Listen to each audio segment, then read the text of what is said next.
자, 지금까지 기분양한 수도권 내지는 서울 시내에 있는 아파트 단지 내 상가들, 이런 것들의 성적이 어땠는지 참고할 필요가 있겠습니다. 자, 지금까지는 운이 안 좋았던 건지 위치가 안 좋았던 건지 그 지역에 분양됐던 상가들 별로 좋지 않았다 이겁니다. 한남 3구역에는 현대백화점이 들어온다고 하던데, 자, 이 부분에서 또 두 가지로 살짝 내용이 달라질 수가 있습니다.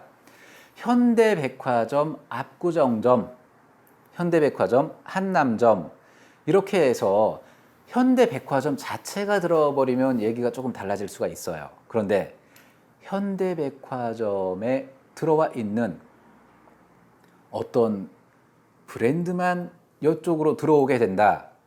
이렇게 되면 조금 피곤한 상황이 벌어질 수 있겠죠. 자, 예를 들어 1, 2년 정도 해보다가 잘 안 돼, 영업이. 생각보다 마진이 안 나와, 매출이 안 올라. 그렇게 되면 자연스럽게 그런 입점 업체들은 빠져나갈 수도 있겠다 이겁니다. 근데 오늘 이 시간까지 그런 거에 대한 어떤 결론이 안 나왔다는 거죠. 그리고 또 덧붙여서 상가 분양 시에 내가 신청을 했어, 상가를. 그런데 몇 블럭에 떨어질지 아니면 근생 부분에 배정을 받을지 내지는 판매 시설 쪽으로 배정을 받을지, 그렇다면 그거에 대한 조합원 분양가는 얼마로 책정될지, 이런 부분들이 아직 확정되지 않았다는 게 조금 불편한 사항이기는 합니다. 자, 내가 아파트 분양을 받고 남는 금액으로 상가 분양을 신청을 했어. 신청을 할 거야. 여기까지 도달하는데 많은 애로사항이 있을 수밖에 없겠다 이겁니다. 하나만 신청하고 남는 금액 현금 청산은 어떤가? 이건 경우에 따라 다릅니다. 자, 현재 내가 1세대 1주택이고 여기에 실거주를 계속 해왔다면 현금 청산 부분에 대해서도 양도세 혜택을 많이 볼 수 있단 말이에요. 그러면 그 부분에 대해서 크게 고민할 게 안 된다는 거죠. 내가 어차피 평가 금액 18억 원으로 해서 118 사이즈에 가지를 못해. 그래서 84 타입을 했고 남는 현금 3억을 청산을 받는다. 세금을 일부 내더라도 내가 손에 쥘 수 있는 게 따끈따끈하다 이거죠.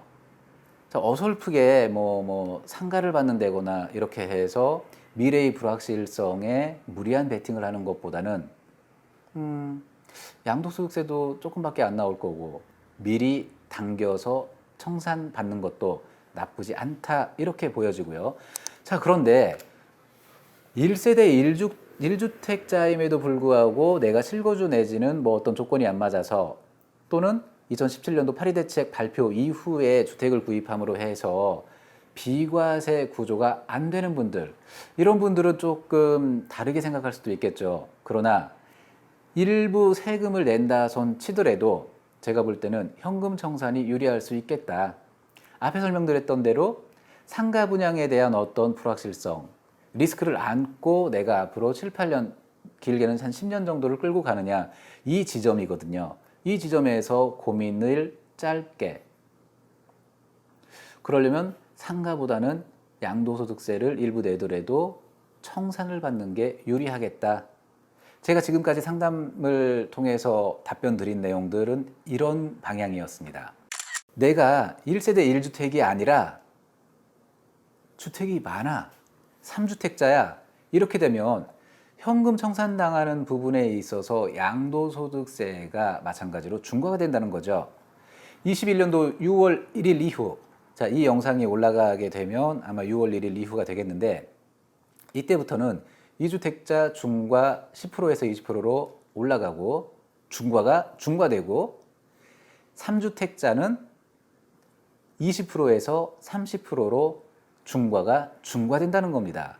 자, 그러면 내가 이거를 굳이 현금 청산을 받아서 좋을 게 별로 없다는 거죠. 남는 금액 양도 차익 계산해 가지고 대략적으로 70%, 80%를 세금으로 내게 돼. 그럴 바에는 미래의 불확실성에 베팅하는 것도 저는 나쁘지 않다고 보는 거고요.